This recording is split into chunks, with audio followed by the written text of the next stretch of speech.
The early 18th and 19th centuries in Europe saw the fall of autocratic multi-regional monarchies and the rise of the modern nation-state. It was a tumultuous transformation guided by three main ideologies: liberalism, conservatism, and nationalism. Let's take a quick look at what each of these ideologies represented at that time in Europe. The word liberalism is derived from the Latin word liber, which means free.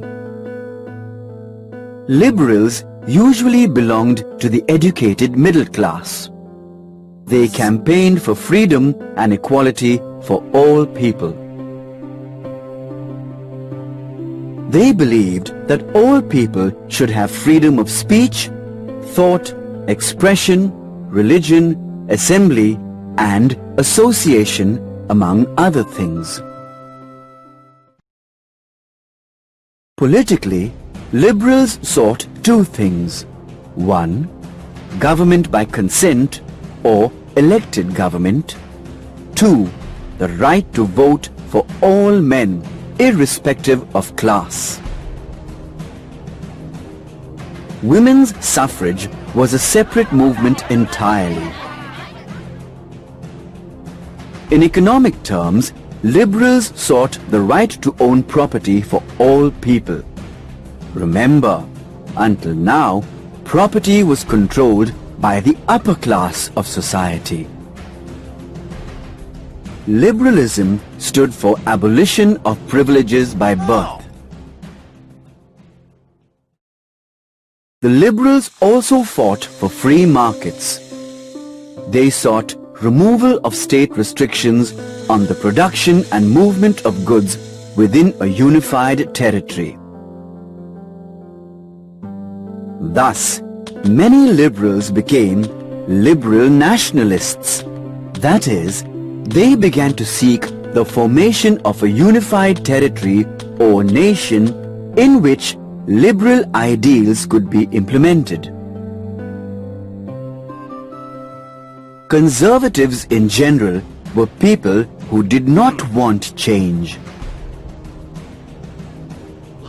These people wanted to retain traditional beliefs and institutions such as monarchy, nobility, and church. Not surprisingly, most conservatives belonged to these institutions themselves. Conservatives sought to crush all opposition to autocratic monarchy. They enforced censorship on everything from newspapers to art.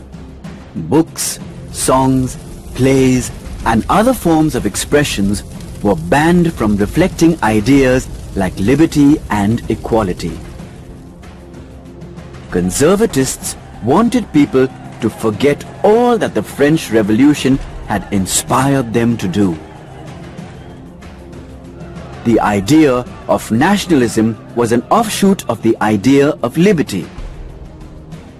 In France, as well as in most regimes across Europe, the dream of a nation began as a revolt against autocratic monarchy. Revolutionaries rallied people around the concept of a united community with a shared cultural identity and equal rights under law.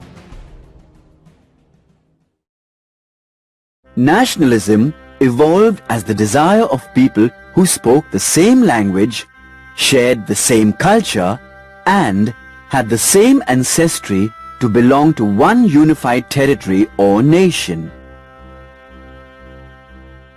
Romantic artists and poets of the time shaped and celebrated nationalism through the use of nationalist art, music, poetry, and dance. Language was another defining element of nationalism. In France, for example, regional dialects were discouraged in favor of a standard form of French as spoken in Paris. By the late 19th century, however, nationalism was no longer about identity and democracy.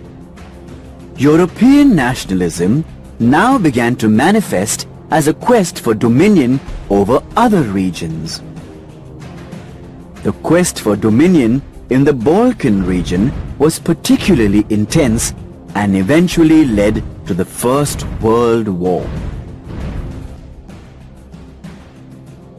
Thus we see that nationalism meant different things to different people at different times.